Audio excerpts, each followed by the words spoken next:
Astro ഹീലിംഗിൻ്റെ പുതിയൊരു എപ്പിസോഡിലേക്ക് എല്ലാവർക്കും സ്വാഗതം. നിങ്ങൾ ഏതോ ഒരു വ്യക്തി കാരണം ഒരുപാട് ദുഃഖിച്ചിട്ടുണ്ട്, വളരെയധികം ദുഃഖിച്ചിട്ടുണ്ട്. എന്നാൽ ഇപ്പോൾ നിങ്ങൾ ആഗ്രഹിക്കുന്നത് സമാധാനമാണ് എന്നിവിടെ കാണുന്നു.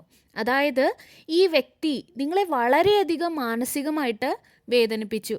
എല്ലാ രീതിയിലും ഈ വ്യക്തി കാരണം നിങ്ങൾ വേദനിച്ചു. ഈ വ്യക്തി കാരണം നിങ്ങളുടെ ആരോഗ്യം പോലും നഷ്ടപ്പെട്ടു. എല്ലാ കാര്യങ്ങളും, റിലേഷൻഷിപ്പ് ആയാലും ആരോഗ്യമായാലും എല്ലാം നിങ്ങൾക്ക് നഷ്ടപ്പെട്ടു. അത്രയധികം നിങ്ങളെ ഈ ഒരു വ്യക്തി വേദനിപ്പിച്ചതായിട്ട് ഇവിടെ കാണാൻ സാധിക്കുന്നു. അതുപോലെ വളരെയധികം ഡോമിനേറ്റ് ആയിട്ടുള്ള അല്ലെങ്കിൽ ഡോമിനേറ്റിംഗ് ആയിട്ടുള്ള ക്യാരക്ടറുള്ള ഒരു വ്യക്തിയാണ് ഇതെന്ന് കാണാം. ഇത് നിങ്ങളുടെ ഫാമിലിയിൽ തന്നെ അല്ലെങ്കിൽ നിങ്ങൾ ഫാമിലി ആയിട്ട് നിങ്ങൾ കണ്ടിരുന്ന ഒരു വ്യക്തിയാണ് എന്ന് എനിക്ക് തോന്നുന്നു. ഇവിടെ കൂടുതലും ഒരു സ്ത്രീയുടെ ഇൻഫ്ലുവൻസ് ആണ് എനിക്ക് കാണാൻ സാധിക്കുന്നത്. ഈ സ്ത്രീയുടെ മനസ്സിലുള്ള ഒരേ ഒരു കാര്യം എന്ന് പറയുന്നത് നിങ്ങളുടെ കുടുംബത്തിൽ സമാധാനം ഇല്ലാതെയാക്കണം, അല്ലെങ്കിൽ ഒരു സമാധാനമില്ലായ്മ കൊണ്ടുവരണം, അല്ലെങ്കിൽ എങ്ങനെ വഴക്ക്, സമാധാനമില്ലായ്മ നിങ്ങളുടെ വീട്ടിൽ കൊണ്ടുവരാം എന്നാണ് ഈ ഒരു സ്ത്രീ ചിന്തിക്കുന്നത്. അതുകൊണ്ട് തന്നെ അവർ നിങ്ങളുടെ റിലേഷൻഷിപ്പിൽ പ്രശ്നങ്ങൾ സൃഷ്ടിക്കാൻ ശ്രമിക്കുന്നുണ്ട്, അല്ലെങ്കിൽ ശ്രമിച്ചതായി കാണാം. ഫുൾ പ്ലാനിങ്ങോട് കൂടെയാണ് ഇവർ ചെയ്യുന്നത്, അല്ലെങ്കിൽ ഇവർ ചെയ്തിട്ടുണ്ട് എന്ന് കാണാം. ഈ ഒരു വ്യക്തി മെച്യൂരിറ്റി ഇല്ലാത്ത ഒരു വ്യക്തിയാണ്. അതായത് പ്രായം കൊണ്ട് വലുതാണെങ്കിലും മെച്യൂരിറ്റി ഇല്ലാത്ത വ്യക്തിയാണ് ഇതെന്ന് കാണാം. അവരുടെ പ്രവർത്തികൾ മെച്യൂരിറ്റി ഇല്ലാത്ത വ്യക്തികളുടേത് പോലെയാണ്. അതുപോലെ ഈ വ്യക്തിയുടെ പല പ്രവൃത്തികളും നിങ്ങൾക്ക് മനസ്സിലാവുകയും അത് ലെറ്റ് ഗോ ചെയ്യുകയും പലതവണ ചെയ്തിരുന്നതായിട്ടും കാണാം, വിട്ടുകളഞ്ഞതായിട്ടും കാണാം. പക്ഷേ ഇവരൊന്നും തന്നെ നിർത്തലാക്കുന്നില്ല. അവർ വീണ്ടും വീണ്ടും അതേ പ്രവൃത്തി തന്നെയാണ് ചെയ്തുകൊണ്ടിരിക്കുന്നത്. ഇടയ്ക്ക് ശരിയാവുകയും പിന്നീട് വീണ്ടും വിട്ടുകളഞ്ഞിട്ട് ഒരവസരം കൊടുക്കുകയും എല്ലാം മറന്നുകൊണ്ട് ഒക്കെ നിങ്ങൾ ചെയ്യുകയും സഹകരിക്കുകയും ഒക്കെ ചെയ്യും. പക്ഷേ വീണ്ടും നിങ്ങളോട് അവരുടെ ആ ഒരു സ്വഭാവം വീണ്ടും കാണിക്കുമെന്നാണ്, അല്ലെങ്കിൽ കാണിച്ചതായിട്ടാണ് ഇവിടെ കാണുന്നത്. ഈ ഒരു സ്ത്രീ കാരണം നിങ്ങൾ ഒരുപാട് വേദനിച്ചിട്ടുണ്ട്. പക്ഷേ ഇപ്പോൾ നിങ്ങൾക്ക് സഹിക്കാൻ പറ്റുന്നില്ല, അല്ലെങ്കിൽ ഇനി നിങ്ങൾ സഹിക്കാൻ ആഗ്രഹിക്കുന്നില്ല. നിങ്ങളുടെ സ്വഭാവം മാറിയതായിട്ട് കാണുന്നുണ്ട്. ഒരു വല്ലാത്തൊരു ദേഷ്യം സഹിച്ച് അല്ലെങ്കിൽ സഹികെട്ടുണ്ടായതായിട്ട് ഇവിടെ കാണാം. നിങ്ങൾ ഏതെങ്കിലും രീതിയിൽ ഇപ്പോഴൊരു സമാധാനമാണ് ആഗ്രഹിക്കുന്നത്. ഈ വ്യക്തിയുടെ യാതൊരു ഡ്രാമ കാണാനും നിങ്ങളിന്ന് ഇഷ്ടപ്പെടുന്നില്ല, അല്ലെങ്കിൽ താല്പര്യപ്പെടുന്നില്ല എന്ന് കാണാം. ഒന്നുകിൽ ഇവരെ എവിടെയെങ്കിലും പോകണം, അല്ലെങ്കിൽ ഞാൻ എവിടെയെങ്കിലും പോകാം എന്നുപോലും നിങ്ങൾ ആഗ്രഹിച്ചിരുന്നതായിട്ട് കാണുന്നുണ്ട്. അതുപോലെ ഈ ഒരു സ്ത്രീ നിങ്ങളുടെ ജീവിതം വളരെ മോശമാക്കി, നരകതുല്യമാക്കി എന്ന് കാണാം. ഒരുപാട് പ്രശ്നങ്ങളിൽ ഈ സ്ത്രീ നിങ്ങളെ കൊണ്ടെത്തിക്കുകയും ചെയ്തു. ഈ വ്യക്തിയുടെ എല്ലാ മോശമായ പ്രവർത്തികളും നിങ്ങൾക്ക് അറിയുകയും ചെയ്യാം. അതാണ്, അല്ലെങ്കിൽ നിങ്ങൾ മനസ്സിലാക്കിയിട്ടുണ്ട്. ഒന്നും നിങ്ങളുടെ മുൻപിൽ ഒളിഞ്ഞ് ഒന്നും തന്നെ ഇരിക്കുന്നില്ല. ഇന്ന് നിങ്ങളെല്ലാം തന്നെ മനസ്സിലാക്കിയിട്ടുണ്ട്. നിങ്ങളുടെ കൺമുമ്പിൽ എല്ലാം നിങ്ങൾ കണ്ടിട്ടുമുണ്ട്. ഇങ്ങനെ മനുഷ്യരുണ്ടോ എന്ന് പോലും നിങ്ങൾ ചിന്തിച്ചു പോയിട്ടുണ്ടാവാം. ഇവിടെ കാണുന്നത് ഇവരുടെ ഈ പ്രവർത്തികൾ പതിയെ പതിയെ മറ്റുള്ളവരുടെ മുൻപിലും എത്തുമെന്നാണ്. ഇവരുടെ എല്ലാ പ്രവർത്തികളും നിങ്ങളോട് കാണിച്ചിരുന്നതും അല്ലാത്തതുമായിട്ടുള്ള, നിങ്ങൾ പറഞ്ഞിട്ട് പോലും ആരും വിശ്വസിക്കാതിരുന്നതുമായിട്ടുള്ള ഇവരുടെ എല്ലാ പ്രവർത്തികളും മറ്റുള്ളവരുടെ മുൻപിൽ വരും. ഇമോഷണലി ഇവർ കളിച്ച ഗെയിംസ്, ഇവർ ചെയ്ത മാനിപ്പുലേഷൻ, മറ്റുള്ളവരെ തെറ്റിദ്ധരിപ്പിച്ചത് എല്ലാം തന്നെ തീർച്ചയായിട്ടും പുറത്തു വരും എന്ന് ഇവിടെ കാണാം. അതുപോലെ ഇവർ സ്ട്രഗിൾ ചെയ്യുമെന്ന് കാണുന്നുണ്ട്. സ്ട്രഗിൾ ചെയ്യുന്നത് കൂടാതെ ഇവരുടെ പ്രവർത്തികൾ ഇവർക്ക് തന്നെ തിരിച്ചടിയാകും. ഇവരുടെ ഓരോ പ്രവർത്തികളും നിങ്ങളുടെ പാർട്ട്ണറിൻ്റെ മുൻപിൽ വരുമെന്ന് കാണുന്നുണ്ട്. ആര് കാരണമാണോ നിങ്ങളുടെ ബന്ധത്തിൽ വിള്ളൽ വീണത്, നിങ്ങൾക്കൊരു ആക്ഷൻ എടുക്കാൻ പോലും സാധിക്കാതെ ഇരുന്നത്, എപ്പോഴും തർക്കങ്ങളും വഴക്കും ഒക്കെ നിങ്ങളുടെ ഇടയിൽ ഉണ്ടായത്, എക്സ്പ്ലനേഷൻ പല കാര്യങ്ങൾക്കും നിങ്ങൾക്ക് കൊടുക്കേണ്ടതായി വന്നത്, എന്തൊക്കെ ചെയ്തിട്ടും കാര്യങ്ങൾ ഒരു ബാലൻസിൽ കൊണ്ടുപോകാൻ നിങ്ങൾക്ക് സാധിക്കാതെ ഇരുന്നത്, ആ വ്യക്തിയുടെ എല്ലാ കാര്യങ്ങളും, കള്ളത്തരങ്ങളും മാനിപ്പുലേഷൻസും എല്ലാം തന്നെ പുറത്തു വരും എന്നാണ് ഇവിടെ കാണുന്നത്. പലതവണ നിങ്ങളുടെ ഇൻഡ്യൂഷൻ നിങ്ങൾക്ക് പല കാര്യങ്ങളും മനസ്സിലാക്കി തന്നിരുന്നു എന്നിവിടെ കാണാം. നിങ്ങളുടെ മനസ്സിൽ എല്ലാം ഉണ്ട്, എന്നാൽ നിങ്ങളത് കറക്റ്റായിട്ട് നിങ്ങൾക്കത് പറഞ്ഞ് മനസ്സിലാക്കാൻ, അല്ലെങ്കിൽ ആരെങ്കിലും കേൾക്കാനോ ഒന്നും തന്നെ നിങ്ങൾക്ക് അറിയുമില്ല, അല്ലെങ്കിൽ നിങ്ങൾക്ക് കഴിഞ്ഞതുമില്ല. എങ്ങനെ ഞാൻ കാര്യങ്ങളെ പറഞ്ഞ് മനസ്സിലാക്കുമെന്ന് നിങ്ങൾക്ക് അറിയില്ല എന്നിവിടെ കാണുന്നു. കാരണം എല്ലാം നിങ്ങൾക്ക് കാണാൻ കഴിഞ്ഞിട്ടുണ്ട്. നിങ്ങൾക്ക് മനസ്സിലാക്കാനും കഴിഞ്ഞിട്ടുണ്ട്, നിങ്ങൾ കണ്ടുപിടിച്ചിട്ടുമുണ്ട്. അതുപോലെ ഈ ഒരു സ്ത്രീക്ക് നിങ്ങളുടെ പവർ എങ്ങനെ കൺട്രോൾ ചെയ്തുകൊണ്ട് പോകണം എന്നറിയാം. പതിയെ പതിയെ നിങ്ങൾ എങ്ങനെ ആയിരുന്നോ അതിൽ നിന്ന് മാറി നിങ്ങൾ വേറെ ഒരാളെ പോലെയായി.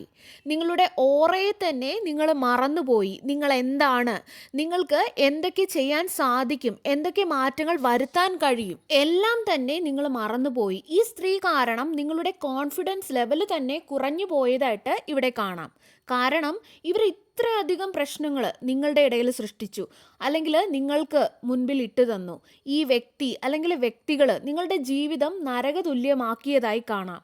ഒരാൾ പ്രശ്നങ്ങൾ ഉണ്ടാക്കുകയും മറ്റുള്ളവർ അത് ഇവർക്ക് വേണ്ടിയിട്ട് PR വർക്ക് ചെയ്യുകയും ഒക്കെ ചെയ്തിരുന്നതായിട്ട് കാണാം. അങ്ങോട്ടും ഇങ്ങോട്ടും മെസ്സേജ് അയക്കുക, കുറ്റം പറയുക. ഇവിടെ കാണുന്നത് എത്ര നാൾ ഇതൊക്കെ നടക്കും? ഇതൊക്കെ ഇങ്ങനെ എത്ര നാൾ നടക്കും? എപ്പോഴെങ്കിലും ഇവരുടെ ഈ കള്ളങ്ങൾ പുറത്തു വരില്ലേ? അതെ, ഇവരുടെ ഈ ഒരു കള്ളത്തരങ്ങൾ, ഇവരുടെ ഈ ഒരു മാനിപ്പുലേഷൻസ്, വിക്ടിം ചമയൽ എല്ലാം തന്നെ പുറത്തു വരികയാണ് എന്നാണ് കാണുന്നത്. നിങ്ങൾ ഇവരിൽ നിന്ന് മാറി നിൽക്കേണ്ടത് ആവശ്യമാണ്. ഇവര് മറ്റുള്ളവരെ മാനസികമായിട്ട് തകർക്കുന്ന ഒരു തരം വ്യക്തിയാണ്. മൈൻഡ് ഗെയിംസ് ആണ് ഇവരുടെ പ്രധാനപ്പെട്ട അടവെന്ന് ഇവിടെ കാണുന്നുണ്ട്. ഇവര് യഥാർത്ഥത്തിൽ വലിയ ബുദ്ധിയാണ് ഇവർക്കെന്നാണ് ഇവർ ചിന്തിക്കുന്നത്. എന്നാൽ യഥാർത്ഥത്തിൽ ഇവർക്ക് ബുദ്ധിയില്ല. ഇവർക്ക് ബുദ്ധിയുടെ കുറവാണ് ഉള്ളത്. അതുകൊണ്ട് നിങ്ങൾ ഒരിക്കലും ഈ ഒരു സ്ത്രീയെ വിശ്വസിക്കുകയോ അല്ലെങ്കിൽ ഇവർ പറയുന്നത് കേട്ടിരിക്കുകയോ ചെയ്യാതെ ഇരിക്കുക. ഇവർ പ്രശ്നങ്ങൾ ഉണ്ടാക്കാനാണ് നോക്കിക്കൊണ്ടിരിക്കുന്നത്. ഇവർ കാരണം നിങ്ങളുടെ എല്ലാ കാര്യങ്ങളും കൂടുതൽ മോശമാവുകയുള്ളൂ. ഏറ്റവും നല്ല കാര്യം എന്ന് പറയുന്നത് നിങ്ങൾ ഇവർ കാണിച്ചു കൂട്ടിയ കാര്യങ്ങൾ അല്ലെങ്കിൽ ഇവരെ തന്നെ നിങ്ങൾക്ക് മനസ്സിലായല്ലോ. അതാണ് ഏറ്റവും പ്രധാനപ്പെട്ട ഒരു കാര്യമെന്ന് പറയുന്നത്. അതുകൊണ്ട് നിങ്ങളിപ്പോൾ റിയാക്റ്റ് ഒന്നും ചെയ്യാതെ, യാതൊരു കാര്യങ്ങളിലും ഇടപെടാൻ പോകാതെ കൺട്രോളായിട്ട് ഇരിക്കേണ്ടത് ആവശ്യമുണ്ട് എന്ന് കാണുന്നുണ്ട്. അതുപോലെ യാതൊരുവിധ ആക്ഷനും എടുക്കാതെ ഇരിക്കുക. ഇവരുമായിട്ട് ബന്ധപ്പെട്ട് ഒന്നും തന്നെ പറയാതിരിക്കുക. കാരണം അതിനുള്ള ഒരു സമയം വരും. പക്ഷേ ഇപ്പോഴതിനുള്ള ഒരു സമയമല്ല. അതുകൊണ്ട് നിങ്ങളിപ്പോൾ ശാന്തമായിട്ടിരിക്കുക. കാരണം നിങ്ങളെ മറ്റുള്ളവർ ഒരുപാട് ബുദ്ധിമുട്ടിച്ചിട്ടുണ്ട്. ഈ ഒരു വ്യക്തിയുടെ കാര്യമായിട്ട് ബന്ധപ്പെട്ട് നിങ്ങൾ റിയാക്ട് ചെയ്ത സമയങ്ങളിൽ മറ്റുള്ളവർ നിങ്ങളെ ഒരുപാട് ബുദ്ധിമുട്ടിച്ചിട്ടുണ്ട്. കാരണം അവർക്കൊന്നും തന്നെ സത്യം അറിയില്ല. ഈ ഒരു വ്യക്തി പറയുന്ന അവരുടെ സത്യങ്ങൾ മാത്രമേ മറ്റുള്ളവർക്ക് അറിയാവുള്ളൂ. അതുകൊണ്ട് തന്നെ നിങ്ങൾ റിയാക്ട് ചെയ്ത സമയങ്ങളിലെല്ലാം തന്നെ മറ്റുള്ളവർ നിങ്ങളെ വിശ്വസിക്കുകയോ ഒന്നും ചെയ്യാതെ നിങ്ങളെ വേദനിപ്പിച്ചിട്ടുണ്ട്. അതുപോലെ നിങ്ങളുടെ ദേഷ്യത്തെ നിങ്ങൾ കൺട്രോൾ ചെയ്ത് വെക്കേണ്ടത് ആവശ്യമാണ്. സമാധാനമായിട്ട് കാര്യങ്ങൾ എത്രത്തോളം നിങ്ങൾ കൈകാര്യം ചെയ്യാൻ ശ്രമിക്കുന്നുവോ അത്രത്തോളം നിങ്ങൾക്ക് നല്ലതാണ്. കാരണം നിങ്ങളിപ്പോൾ പ്രതികരിച്ചാൽ, ദേഷ്യത്തോടെ പൊട്ടിത്തെറിച്ചാൽ, ഇതുവരെ നിങ്ങൾ യാതൊരു തെറ്റും ചെയ്തിട്ടില്ല. പക്ഷേ നിങ്ങളുടെ ഫ്രസ്ട്രേഷനിൽ നിന്നും ഉണ്ടാകുന്ന ആ ഒരു റിയാക്ഷൻ ഒരുപക്ഷെ നിങ്ങളെ മോശക്കാരാക്കാൻ അല്ലെങ്കിൽ അങ്ങനെ കാണിക്കാൻ കാരണമാകും എന്ന് കാണുന്നുണ്ട്. പക്ഷേ ഇതേ സമയം നിങ്ങൾ സമാധാനപരമായിട്ട് കാര്യങ്ങൾ കൈകാര്യം ചെയ്യാൻ ശ്രമിച്ചാൽ, നിങ്ങൾ കൺട്രോളായി ഇരുന്നിട്ട് നിങ്ങൾ കൈകാര്യം ചെയ്യാൻ ശ്രമിച്ചാൽ എല്ലാം ക്ലിയറായിട്ട് മറ്റുള്ളവർ മനസ്സിലാക്കും എന്നിവിടെ കാണുന്നുണ്ട്.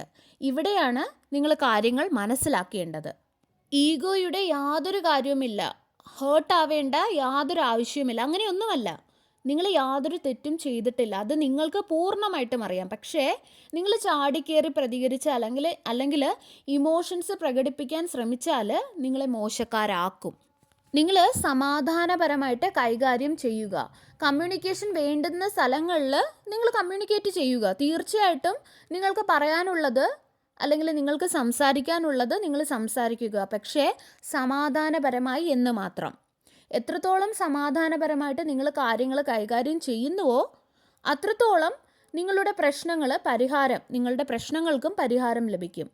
നിങ്ങളുടെ കൂടെയുള്ള വ്യക്തിക്ക് നിങ്ങളെ മനസ്സിലാക്കാൻ സാധിക്കും. ആരാണ് ശരി, ആരാണ് തെറ്റ് എന്ന് മനസ്സിലാക്കാൻ സാധിക്കും. ബാലൻസ് ചെയ്ത് കാര്യങ്ങൾ മുന്നോട്ട് കൊണ്ടുപോകേണ്ടതായിട്ടുണ്ട്. അതിനുവേണ്ടി ശ്രമിക്കുക. ദേഷ്യം തോന്നാം, തീർച്ചയായിട്ടും ദേഷ്യം തോന്നാം. അത് നോർമലാണ്. പക്ഷേ അതുകൊണ്ട് യാതൊരു കാര്യവുമില്ല. കാര്യങ്ങൾ കൂടുതൽ പ്രശ്നത്തിലോട്ട് പോവുകയേ ഉള്ളൂ. നിങ്ങൾക്ക് കൺട്രോൾ ചെയ്യാൻ പറ്റാത്ത കുറച്ച് കാര്യങ്ങളുണ്ട്. നിങ്ങൾക്ക് പാസ്റ്റിൽ പറ്റിപ്പോയ മിസ്റ്റേക്സ്, മറ്റുള്ളവരുടെ ഒപ്പീനിയൻസ്, അതുപോലെ മറ്റുള്ളവരുടെ സ്വഭാവം, ഇതൊന്നും നിങ്ങളുടെ കൺട്രോളിലല്ല. നിങ്ങൾക്കതൊന്നും കൺട്രോൾ ചെയ്യാൻ പറ്റില്ല. എന്നാൽ നിങ്ങൾക്ക് കൺട്രോൾ ചെയ്യാൻ പറ്റുന്ന കുറച്ച് കാര്യങ്ങളുണ്ട്. നിങ്ങളുടെ ചിന്തകൾ, നിങ്ങളുടെ സ്വഭാവം, നിങ്ങളെടുക്കുന്ന ഓരോ ആക്ഷൻസും ഇതെല്ലാം നിങ്ങളുടെ കൺട്രോളിലാണ്. അതുകൊണ്ട് തന്നെ അതൊക്കെ നിങ്ങൾ കൺട്രോൾ ചെയ്ത് മുന്നോട്ട് പോവുക. കറക്റ്റായിട്ടുള്ള ആ ഒരു ടൈം എത്തുമ്പോൾ ആരൊക്കെയാണോ നിങ്ങളോട് മോശമായിട്ടുള്ള പ്രവർത്തികൾ ചെയ്തത്, ആ വ്യക്തികളുടെ എല്ലാ പ്രവർത്തികളും ഓരോന്നോരോന്നായിട്ട് പുറത്തു വരും. അവരെത്രയൊക്കെ മറ്റുള്ളവരുടെ മുൻപിൽ മറച്ചു വെക്കാൻ ശ്രമിച്ചാലും യൂണിവേഴ്സിൻ്റെ മുമ്പിൽ അത് മറച്ചു വെക്കാൻ സാധിക്കില്ല. യൂണിവേഴ്സിൻ്റെ മുമ്പിൽ അതെല്ലാം റെക്കോർഡഡ് ആണ്. മറ്റുള്ളവരുടെ മുമ്പിൽ അല്ലെങ്കിൽ മറ്റുള്ളവരെ മാനിപ്പുലേറ്റ് ചെയ്യാം, അല്ലെങ്കിൽ മറ്റുള്ളവരുടെ മുമ്പിൽ ഫേക്കായിട്ട് വിക്ടിം ചെയ്യാം. പക്ഷേ യൂണിവേഴ്സിൻ്റെ മുമ്പിൽ, ആ ഒരു ഹയർ പവറിൻ്റെ മുൻപിൽ അവർക്കത് സാധിക്കില്ല. അതുകൊണ്ട് തന്നെ നിങ്ങളുടെ ഈ ഒരു ഫ്രസ്ട്രേഷൻ, ഈ ഒരു ഇമോഷൻസ്, ഈ ഒരു ആങ്കർ, അതെല്ലാം നിങ്ങൾ കൺട്രോളിൽ വെക്കാൻ ശ്രമിക്കുക.